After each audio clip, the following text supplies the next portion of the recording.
Welcome back everyone to the Money Control live stream. You're watching Markets with Santo and CJ, and well, the weekend is here and it looks like we're going to get into the weekend in a party mood on the Dalal Street. It looks like a very brilliant end because we are all set to end higher for the 6th straight session at this point of time. If you look at that's all CJ needs, I mean, of course. I mean, what sort of a kicker you need for the weekend? I mean, of course, I think the parties tonight would be much better for all the market participants than we have seen probably in the past few weeks. That said, if you look at the Nifty and Sensex, they are all set for a weekly gain. I mean, the entire week we have only seen gains, so it's going to be probably one of the best weeks we have seen this year. But somehow the small and mid cap space is the one that's seeing a little bit of a profit booking. They're lagging behind the large cap peers like Nifty and Sensex. At this point of time, the Nifty Mid Cap 100 index was about flat, so clearly some profit booking coming there. But what will make the bulls happy really, Santo, is the fear gauge. If you look at the India VIX index, it has fallen quite considerably over the past few sessions. It's now sitting around the 16.5 level, which before pandemic used to be always considered the the level at which you start buying in the market. So clearly, I mean, all cards are falling into the right places for the market. Well, there's something about the fear gauge that I could never quite figure out, CJ, is that whenever the market rallies, it seems to fall, and the other way around, when the market's falling sharply, it tends to rise. If you look at the index and even share prices, they tend to be very forward looking. For some reason, I never got that feeling from the fear gauge. That said, overall conviction in this rally at this point, and still there seem to be more skeptics than believer in this rally. Yeah, but that is not necessarily a bad thing, I think, from my point of view. No, that's precisely the point I'm making, is that whenever there is skepticism in the market, always the market tends to climb higher. So, man, if you are becoming optimistic, I think we are in for great days, guys. No, it could, again, using the same contrarian indicator, it could be headed for trouble. Since, they say that the bear market doesn't begin till the last bull has... yeah, but the last bear at least is turning around, so maybe the bull market has begun, So, we are seeing some very strong FPI buying, but again, CJ, early days, I think we just have about 3 or 4 days of buying on the trot. 3 days, in fact. We're still awaiting the numbers. Yeah, I think today probably would be the 4th day. I hope so. All fingers crossed. Well, that said, CJ, let's start with the stocks. Yes, and Santo, of course, no stock was more in news today than HDFC Asset Management Company. Well, a blockbuster breaking news coming in from there earlier in the morning that the company's chief investment officer, Prashant Jain, a veteran of the industry, celebrated fund manager, 28 years of innings in the company, and he has decided to call it quits. Going ahead, he will no longer be CIO of the company. For me, Santo, I mean, if you look at the stock reaction, clearly the market is not happy with it. In general, HDFC AMC was not really garnering any interest from investors, but this news clearly has come as a last kick to the stock price. If you look at it, it was probably down around 2 to 2.5% earlier in the day.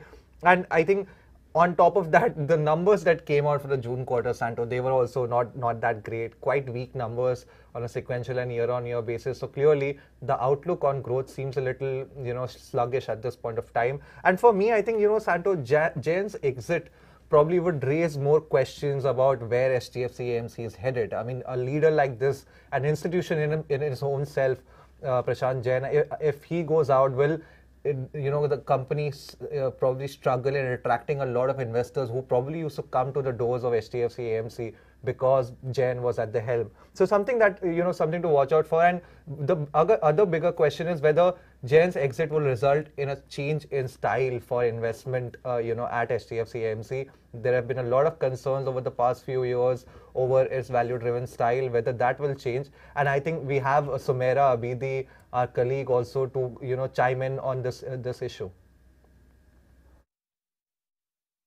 After a career spanning 31 years, of which 19 years was spent in the HDFC mutual fund fold, Prashant Jain has quit as a chief investment officer. But, he has stayed with the same brand throughout. He used to earlier work in 20th Century Mutual Fund, which was then taken over by Zurich India Mutual Fund, which was subsequently taken over by HDFC Mutual Fund. So he has been there through and through. And, he's not just India's longest serving fund manager, he's amongst the world's longest serving fund manager after having managed the HDFC Balance Advantage Fund for 27 years. Now, following his departure, the AMC says they will split the CIO role into two. So, Chirag Setalvad, who's another long-time loyalist, will take up as the CIO of equity, and Shobit Malhotra will be the CIO of fixed income. Now, Prashant Jain himself manages more than 90,000 crores in terms of AUM across his three funds, which equates to 4.5% of the equity AUM of the entire mutual fund industry in India. So it's the HDFC Balance Advantage Fund he has managed for 27 years. There's the HDFC Flexi Cap Fund, which in earlier days used to be known as the HDFC Equity Fund. He has managed that for 26 years. And there is the HDFC Top 100, which used to be known as the HDFC Top 200 earlier, which was really one of those legacy schemes of the AMC at the height of their dominance. And what actually gave him the cult status? So there are two things which particularly stand out. One is, of course, that in 1999 he's credited with having expertly exited all investments in IT stocks just before the bubble burst, a few months later. And then again, he followed it up in 2008 when he rode the entire rally in infra stocks, but exited just a few months shy of the global financial crisis, which saw a decimation in infra stocks. He has been a staunch vocalist of the value philosophy, and he has stuck to it through his 3 decades.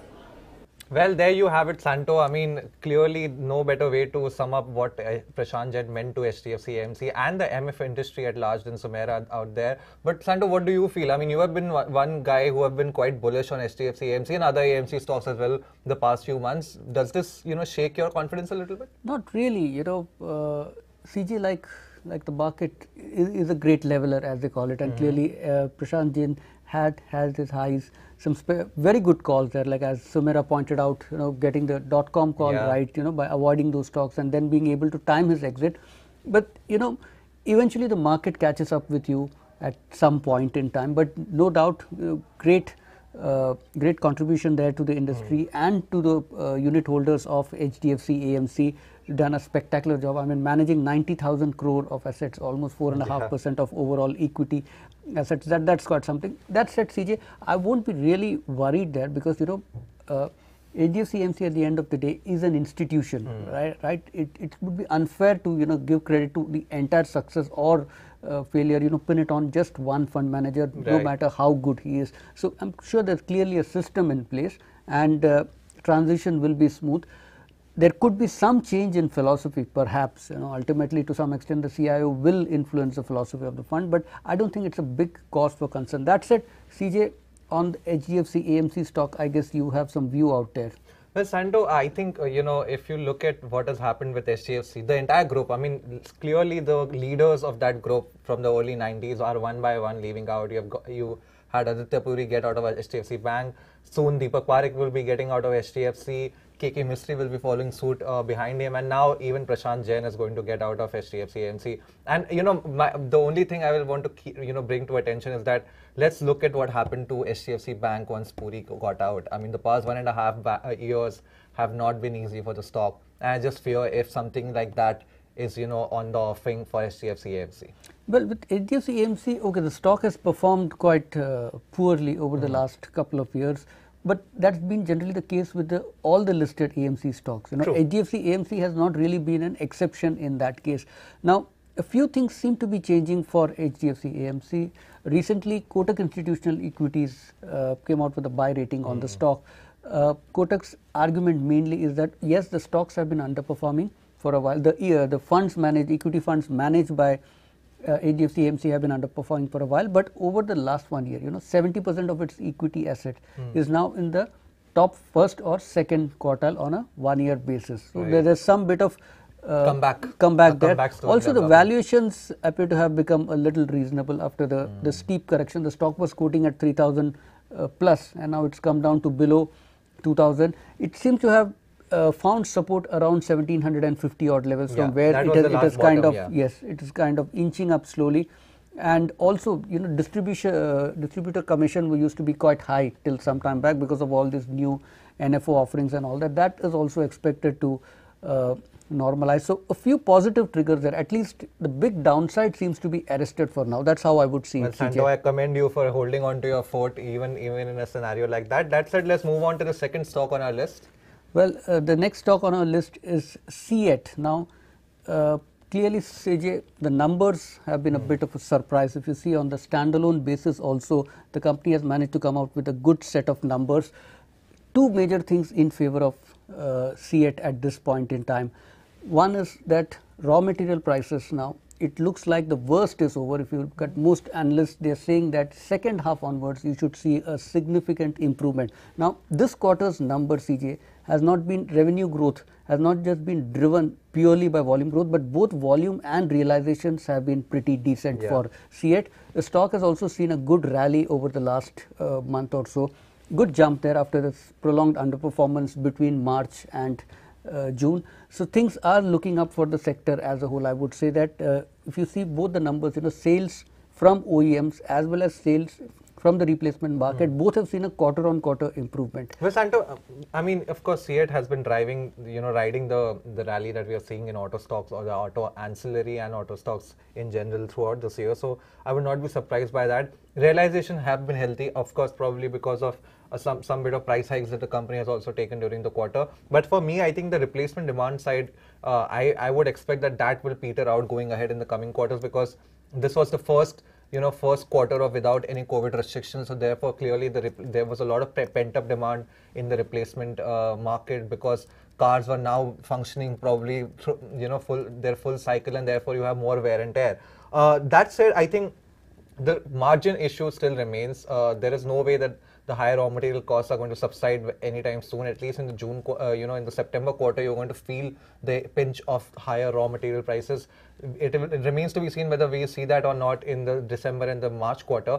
Analysts clearly believe that may not be the case, but I think that is something to watch out for. And lastly, I think there are still doubts over the entire this narrative that is developing around auto sector, that auto volumes are in for a good recovery and a new cycle has taken birth in that sector. I would still be a little skeptical. I want to wait till the September quarter, till the festive period happens, and if we see demand really coming back, roaring back, I think then probably auto would be the space to be and go whole hog. But till then, I would still hold my cards close to my chest. Next stock on my list is Cyient Santo. Now, this is another mid-cap IT name. Earlier in the morning, I had talked about Coforge, and Cyient really, I think, if you look at the earnings, I think overall they were quite resilient. Yes, there was some weakness in certain parameters, especially if you talk about the margin, which is not really a surprise now for IT companies. But overall, the numbers were quite resilient in the sort of macro environment that we are functioning in. And for me, I think what gave me confidence is the fact that the company saw highest ever order book, Santo, or deal inflow in the June quarter. I mean, this is one quarter that was reeked with mayhem, chaos across the board. But even in such a period environment, they were able to garner record deal inflow. So that is something to really watch out for. And apart from that, the company has stuck to its guns and suggested that they will get the 13 to 15% sales growth that they're expecting for FY23. They've also retained their margin outlook despite the sort of pressure we have seen in the June quarter. So clearly, Santo, I think the management is quite hopeful that it can deliver on its promises, even if the market is skeptical. Well, there's been a major re-rating of the stock of late in the last couple of years. It's rallied almost fivefold from its pandemic lows. That's quite a big jump. And after that, some bit of correction here. But it looks like clearly the market seems to have changed its view on the stock. If you look at the performance from all the way back from 2018, also the fact that this company is in a slightly niche space compared to many of its rivals, that also kind of gives it an edge. Of course, there have been chinks in the first quarter performance, but that said, I think CJ, the stock is, I feel, going through a consolidation phase at this point in time, and I really don't have any quibbles on the stock. Well, thank you, Santo, for appreciating the fact that I have found something that even you can't argue against. Well, UltraTech, the next stock on our watch list. CJ, I've been generally bearish on the cement sector, but even within the cement sector, one still needs to bet on the market leaders, considering that they are likely to, still at the end of the day outperform the rest of the market, and especially a company like UltraTech, which has managed to keep costs under control and consistently grow its top line over the last many quarters now. The clear winner here, the company again announced its quarterly numbers. while there's been a reduction, while there's been a decline actually on year, and that's only to be expected because of rising input raw material costs. But if you look at the performance in isolation, the numbers are ahead of what analysts in general were expecting. If you look at net profit number of 1,584 crore, that's compared to a CNBC TV18 poll of 1,249. Revenue at 15,164 was ahead of the CNBC TV18 poll of little over 14,480 crore. So there's been a performance which is better than what the market was expecting. Now the stock had taken a beating, and one of the reasons for the overall downturn in cement stocks which we saw last month was because of this whole reports of huge capacity addition. But one of the things to be said in favor of the cement sector is that the capacity addition, which is expected to be about 4.5 to 5% at a compounded annual growth between FY22 and 25, whereas at the same time cement demand is growing at a much faster rate. So clearly the play is on demand at this point in time, and that is where I think the more efficient players like UltraTech will continue to do well. Santo, of course, you can see the estimate beating earnings have clearly made the market happy. You can see the reaction. The stock is higher by about 6%. So clearly a lot of short covering on that counter. But I still lack the conviction that you have on this stock and in the sector. In that sense, clearly because the company in its commentary has suggested that margin pressure will continue in Q2. Unlike a lot of analysts who have suggested that Q1 is the worst, I think clearly UltraTech is expecting even Q2 to be quite a meaningful contraction in margins there. Don't overpromise seems to be their motto. Maybe, possibly. You have to wait and watch whether they are just promising or they're just under promising or just stating facts. At this point of time, you would want to take the company on face value. On the demand side, I think that is something that is to be kept an eye out on. Of course, Q2 is seasonally weak because of monsoon and construction activity being lower, but you will have to wait and see whether Q3 and Q4 kicks on. The government capex so far has not ramped up, despite the sort of outlay projections we saw in the budget. We have not seen a big ramp up in government capex, so that is something to keep an eye out on. And lastly, I think for UltraTech in general, I think that capex plan that they announced, that is something that did not go down very well with market, and it has in general soured the sentiment not only for UltraTech but also for the sector at large. Now the argument here is that, of course, as you mentioned, demand is probably growing faster than the capacity expansion at this point of time. But let's not forget that a lot of the capex that UltraTech was doing prior to this was through brownfield expansion. This time around, they are doing a large part of it through greenfield expansion. That means that the capacity of the entire sector itself is rising, and if demand does not hold, then you have concerns, because then you have excess capacity in the industry, and the cement sector is one industry that has gone through this cycle previously, right? So I would be a little wary whether that is the right way to go ahead on this side. Last stock on our watch list this afternoon is Gokaldas Export. Again, a pretty good set of numbers. Just CJ, when it looked like the textile story was running out of steam, you have some really good numbers from Gokaldas. I think it's been happening with other textile companies as well. I think good numbers have come in. There, of course, the story again is about China +1, but the only concern right now is that Biden is again cozying up to China. There have been reports coming out of US that US might look at reducing some of the export duties or stringent measures that they had taken against Chinese exporters. So clearly, if that does happen, some relaxation does come in, then Indian exporters might be on the back foot, because so far they have been trying to capture a lot of the market that Chinese textile makers used to dominate. So let's see how that works out. Well, just a quick run through to the numbers. Gokaldas Export 39.4 crore is the net profit for the quarter, compared to a loss of 2.5 crore of loss. Revenues at 610.6 crores versus 241 crores. That's almost two and a half times. Yeah, exactly. That's quite a big jump. And most importantly, margins at 11.8%. That's a significant improvement over 7.4% same time last year. Well, you can't argue against those sort of numbers, and clearly the stock is also suggesting that the market is happy. Stock is higher by about 1.6% on a day. Santo, let's quickly take a quick check on how the market is behaving at this point of time.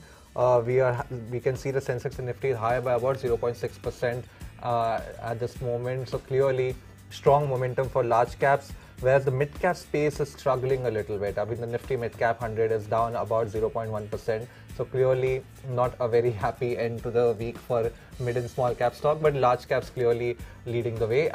In fact, surprisingly, Nifty small cap is actually in the green, it's 0.3% higher. So, well, CJ, so what are the key numbers that we have to look forward to in the coming Well, Santo, I think a lot of earnings, I mean, major blockbuster earnings, almost 31% of Nifty's weight is going to be reporting earnings over the weekend. Yes, guys, these guys don't have any life and they don't want us to have any life, Santo. You have HDFC, oh, sorry, I beg your pardon, you have ICICI Bank, Kotak Mahindra Bank reporting their earnings tomorrow, so that is something to watch out for. You have RIL and JSW Steel reporting their numbers later in the evening, so those market will be reacting to that as well. And you have the big one, Infosys, reporting its numbers on a Sunday. Yes, you heard that right. They are going to report their earnings on a Sunday because, of course, they have a lot of time on their hand. Apart from that, of course, it's the Fed week. You have the US Federal Reserve's monetary policy outcome happening next week, probably on Wednesday night. So we will be reacting to that on an expiry day, Santo, on Thursday. So it's going to be quite volatile. And lastly, 17 Nifty companies are going to report their earnings next week, including the likes of Axis Bank, Asian Paints, and Dr. Reddy's and Cipla. So clearly a very hectic week awaits us next week, Santo. Yes, with that, it's a wrap on this edition of Market with Santo and CJ. Thanks for watching. Have a great weekend and do share your feedback in the comment section below. And as usual, guys, keep following us on the social media links at the bottom of your screen. And for rest of your financial news, stay tuned to moneycontrol.com and download the Money Control app. We'll catch you again next week live at 9 a.m.